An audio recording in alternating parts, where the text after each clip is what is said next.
राधे राधे दोस्तों, कैसे हैं आप सब। दोस्तों, भाई बहन का त्योहार रक्षाबंधन हर साल सावन माह की पूर्णिमा पर मनाया जाता है। रक्षाबंधन पर बहनें अपने भाई की कलाई पर राखी बांधकर उनसे अपनी रक्षा की और हर परिस्थिति में साथ निभाने का वचन लेती हैं। साथ ही अपने भाई की लंबी आयु और सुख समृद्धि की कामना भी करती हैं। सावन माह शुरू होते ही बहनें रक्षाबंधन की तैयारी करने लग जाती हैं। बाजार में भी सुंदर रक्षा सूत्र की भरमार होती है। शास्त्रों में रक्षाबंधन पर्व का विशेष महत्व बताया गया है। यह पर्व हर वर्ष सावन माह के पूर्णिमा पर मनाया जाता है, लेकिन इस बार रक्षाबंधन पर्व की तिथि को लेकर कंफ्यूजन बना हुआ है, क्योंकि इस बार सावन पूर्णिमा तिथि 11 अगस्त की सुबह 10:38 पर शुरू होगी और 12 अगस्त की सुबह 7:05 पर समाप्त हो जाएगी। ऐसे में पूर्णिमा का चांद 11 अगस्त को दिखेगा और पूरे दिन 11 अगस्त को पूर्णिमा रहेगी। इसलिए इस बार रक्षाबंधन का पर्व 11 अगस्त को मनाया जाएगा। दोस्तों, रक्षाबंधन तिथि के साथ ही इस बार रक्षाबंधन के शुभ मुहूर्त को लेकर कंफ्यूजन बना हुआ है। शास्त्रों के अनुसार रक्षाबंधन का पर्व शुभ मुहूर्त में ही मनाना चाहिए, तभी इससे जीवन में खुशियां आती हैं। अगर यह पर्व अशुभ मुहूर्त में मनाया जाए, यानी कि अशुभ मुहूर्त में बहनें भाई की कलाई पर अगर राखी बांधती हैं, तो इससे अशुभ परिणाम भी भुगतने पड़ सकते हैं। इसलिए रक्षाबंधन सदैव शुभ मुहूर्त में ही मनाना चाहिए।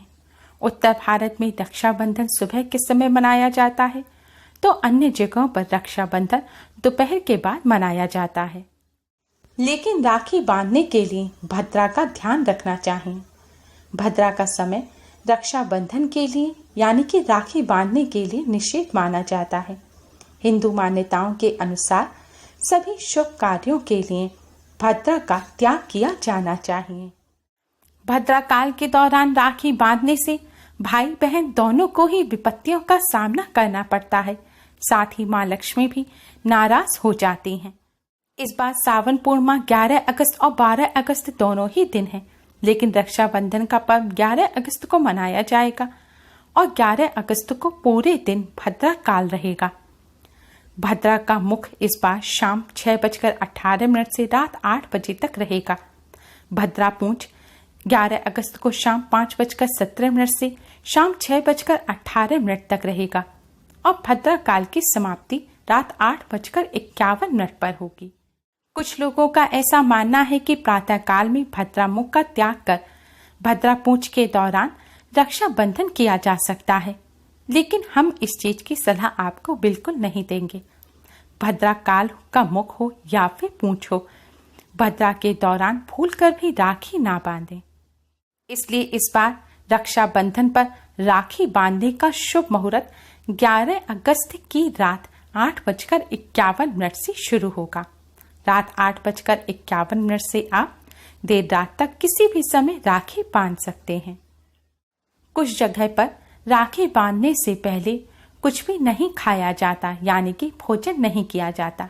अगर आपके घर भी ऐसी मान्यता है तो आप दिन में फलाहार कर सकते हैं, लेकिन राखी आप भद्रा समाप्त होने के बाद ही बांधें। भद्रा समाप्त होने के बाद शुभ मुहूर्त में राखी बांधने से भाई बहन को माँ लक्ष्मी की भी कृपा प्राप्त होती है और जीवन में खुशियां आती हैं। राखी बांधने के लिए राखी की थाली में कुछ जरूरी चीजें अवश्य रखें। सबसे पहले तो राखी रखें, फिर चंदन टीका करने के लिए, या फिर आप कुमकुम भी रख सकते हैं। वहीं अक्षत भी बहुत जरूरी होता है। अक्षत यानी कि कच्चा साबुत चावल, क्योंकि इससे भाई के जीवन से सभी नकारात्मक ऊर्जा दूर रहेगी। तिलक करने के बाद आप तिलक पर थोड़े से साबुत चावल यानी कि अक्षत अवश्य ही लगाएं। इसके साथ ही पूजा की थाली में आप नारियल भी अवश्य रखें। हिंदू धर्म में नारियल का विशेष महत्व होता है। पूजन के बाद भाई को नारियल अवश्य दें, इससे भाई के जीवन में सुख समृद्धि बनी रहेगी।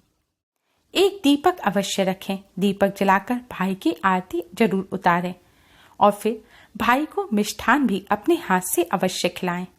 ऐसा करने से भाई बहन के रिश्ते में मिठास आने लगती है। भाई की राखी बांधने से पहले इस थाली को आप अपने मंदिर में रखें। दीपक जलाकर भगवान जी की आरती करें, भगवान जी को तिलक लगाएं। इसके पश्चात ही आप अपने भाई की आरती कर भाई को राखी बांधें। आज के दिन महिला हो या पुरुष सभी को अपने इष्ट को भी राखी अवश्य ही बांधनी चाहिए, क्योंकि वही हमारी रक्षा करते हैं। भगवान का पूजन करने के पश्चात अब आप भाई को उत्तर या पूर्व दिशा की तरफ मुख करवाकर बैठाएं और फिर भाई के मस्तक पर तिलक करें। उसके पश्चात राखी बांधें। भाई के दाहिने हाथ पर राखी बांधनी चाहिए। दाहिना यानी कि राइट हैंड पर राखी बांधें। राखी बंधवाते समय भाई को अपने सिर पर कपड़ा या रुमाल अवश्य ही रखना चाहिए। रक्षाबंधन का पर्व उपाय के लिए भी बहुत खास माना जाता है। इस दिन आसान से उपाय कर आप अपने जीवन से कष्टों को दूर कर सकते हैं। तो आइए दोस्तों जानते हैं रक्षाबंधन पर किए जाने वाले कुछ आसान से उपाय। दोस्तों, अगर आपका कोई काम लंबे समय से अटका हुआ है तो रक्षाबंधन के दिन आप पूजन करते समय भगवान श्री गणेश के सामने 2 साबुत लौंग और 1 सुपारी रखें और फिर भगवान श्री गणेश का पूजन करें और ओम गण गणपते नमः मंत्र का 11 बार जाप करें। अगर हो सके तो मंत्र का 108 बार जाप करें। ऐसा करने से अधिक लाभ होगा। पूजन के पश्चात भगवान श्री गणेश से कार्य को पूर्ण करने की प्रार्थना करें। फिर दोस्तों, जब भी आप अपने किसी जरूरी काम के लिए जाएं तो इन लौंग और सुपारी को अपनी जेब में रखकर लेके जाएं। आप चाहें तो इन्हें परमानेंट अपने पर्स में भी रख सकते हैं। ऐसा करने से आप जिस भी काम के लिए जाएंगे भगवान श्री गणेश की कृपा से वह काम तुरंत ही पूरा हो जाएगा। अगर आपके व्यापार में वृद्धि नहीं हो रही है, धन संबंधी समस्या बनी हुई है, तो रक्षाबंधन के दिन आप देवी माँ लक्ष्मी जी के मंदिर में जाएं या फिर आप अपने घर पर ही माँ लक्ष्मी का पूजन करें। पूजन करने के लिए माँ को कुमकुम से तिलक करें और माँ लक्ष्मी जी के सामने आप शुद्ध घी का दिया जलाएं और एक सुगंधित धूप बत्ती जलाएं और दूध और चावल की खीर बनाएं। इस खीर में आप 5 प्रकार के सूखे मेवे डालें और फिर इस खीर का माँ लक्ष्मी जी को भोग लगाएं। भोग लगाने के पश्चात ओम महालक्ष्मी नमः मंत्र का 108 बार जाप करें। अगर आपके यहाँ कमल गट्टे की माला हो तो उस माला पर आप इस मंत्र का जाप करें। कमल गट्टा माँ लक्ष्मी को अत्यधिक प्रिय है। पूजन के पश्चात सबसे पहले इस खीर को आप बच्चों में प्रसाद के रूप में बांटें। आप अपने परिवार में भी बच्चों को दे सकते हैं या आस पड़ोस में या मंदिर में जाकर भी बच्चों को यह प्रसाद दे सकते हैं और फिर इसे प्रसाद के रूप में ग्रहण करें। ऐसा करने से माँ लक्ष्मी की कृपा से व्यापार में वृद्धि होती है और धन का लाभ होता है। रक्षाबंधन का पर्व सावन पूर्णिमा पर होता है और पूर्णिमा तिथि माँ लक्ष्मी को अत्यधिक प्रिय है। यह दिन माँ लक्ष्मी की कृपा प्राप्त करने के लिए बहुत खास माना जाता है। इसलिए इस पर्व पर आप इस आसान से उपाय को कर माँ लक्ष्मी की कृपा अवश्य ही प्राप्त करें। रक्षाबंधन पर धन वृद्धि के लिए आप एक अन्य उपाय भी कर सकते हैं। इस उपाय को करने के लिए आप लाल रंग की मिट्टी का एक घड़ा लें और उसमें एक पानी वाला नारियल रख दें और फिर इसके मुंह को आप लाल रंग के कपड़े से बांध दें। फिर आप इस मटके को माँ लक्ष्मी का नाम लेते हुए शुद्ध बहते हुए जल में विसर्जित कर दें। ऐसा करने से माँ लक्ष्मी की कृपा से धन में वृद्धि होती है। अगर किसी व्यक्ति ने आपके पैसे उधार ले रखे हैं और वह आपके पैसे नहीं चुका रहा है तो आप रक्षाबंधन के दिन एक सूखे कपूर का काजल बना लें और फिर एक साफ कागज लें और उस कागज पर कपूर से आप उस व्यक्ति का नाम लिख दें जो आपके पैसे नहीं लौटा रहा है। अब आप इस कागज को मोड़कर तय कर दें और माँ लक्ष्मी से पैसे वापस दिलाने की प्रार्थना करें।